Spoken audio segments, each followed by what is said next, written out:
accomodati qua. Lei peraltro è una donna che vive di arte perché è un soprano, peraltro mi dicono molto brava, ha fatto La Vedova Allegra, ha fatto un sacco di opere e da qualche tempo si diletta con la scrittura. Devo dire riuscendoci abbastanza bene. Grazie, buonasera a tutti. E quindi lo farò a modo mio, no? Immaginate già, sarà una presentazione un po' diversa. E prego la regia se vuole aiutarmi. Voi conoscete l'ottava sinfonia di Schubert, il computer? La sentite in sottofondo? Mi guardate tutti, chi è che non la conosce? Alzi la mano. Bene, quindi vuol dire che è conosciuta. Io amo la musica classica, ovviamente, mi piace ascoltarla ad occhi chiusi e viverla più che posso. Ebbene, una volta mi è capitato mentre ero rilassatissima nel mio salotto, con questa bellissima musica, con gli occhi chiusi, ho cominciato a vedere immagini che erano molto forti, molto emozionanti, molto coinvolgenti. E quindi cosa faccio? Prendo carta e penna, ho detto no, lo devo scrivere, devo mettere giù, è bello, è troppo bello. E su questa musica, appena ho appoggiato la penna sul foglio, perché l'ho proprio manoscritta, nel momento in cui l'ho appoggiato non sono più riuscita a staccarlo, ovviamente, no? Perché mi veniva un'idea dopo l'altra, Così nasce Sulle ali del tempo. È chiaro che è un romanzo di tensione, no?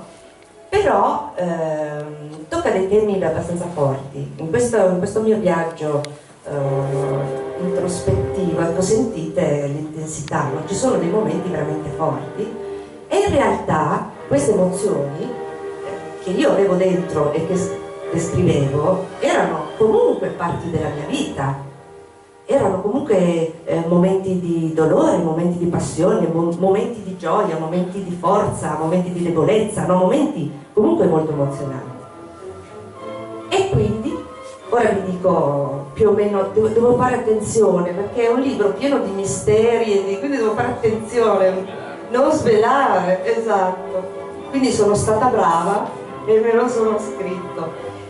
E quindi una storia d'amore e d'avventura. A me piace dire confini del tempo perché è un viaggio che è un viaggio attraverso luoghi lontani, in tempi anche lontani.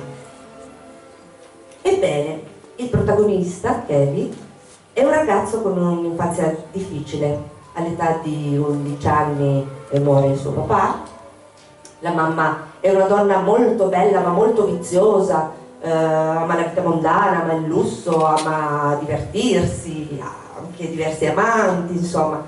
Si risposa con Michael, che è il secondo protagonista di questa storia.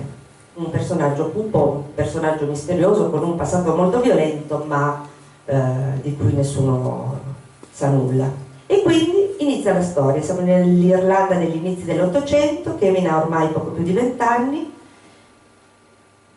e Michael cerca di crescere questo ragazzo con tanta fatica, perché Kevin ha un temperamento ribelle, ama la vita mondana, il gioco, i cavalli, è ricco, bello, affascinante, è un buon partito, quindi ha molti amanti, è molto, insomma, ecco, si dà da fare, ecco, è un tipo che si dà da fare, un tipo poco raccomandabile, insomma, per certi aspetti. Ad un certo punto questo giovane viene obbligato da disposizioni testamentarie, pena la perdita dell'intero patrimonio, a cercare una donna, addirittura in America questa donna, e riportarla in Irlanda per poter ottenere e dividere con lei l'eredità, altrimenti insomma, avrebbe perso tutto. Ecco che inizia il viaggio.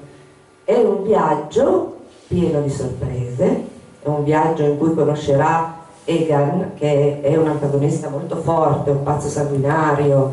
Noi stiamo parlando di pirati, stiamo parlando di insomma cose molto forti, ma conoscerà anche l'amore.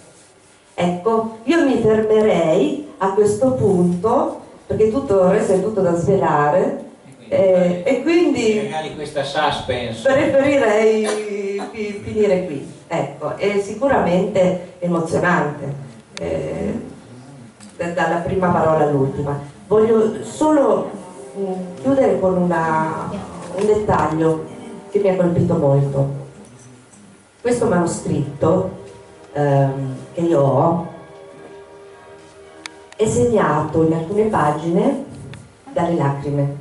La cosa bella è che è l'emozione che ho vissuto, quindi io ho avuto paura quando il personaggio aveva paura e ho anche pianto, mi sono anche commossa quando c'era da commuoversi, e quindi questa è una cosa molto bella. Io penso che tutti dovrebbero provare a scrivere, perché è veramente una bella esperienza. È bello leggere, ma bisognerebbe provare, no? Voi che siete più Sicuramente che... è anche terapeutico, parliamo sul Bravo. caso, in molti casi sicuramente smuove tutta quella che è la componente emozionale, per cui sì, sicuramente. assolutamente. Grazie del vostro tempo. Grazie. Allora, chiamiamo adesso Pino Corva, che è il secondo classificato ex aequo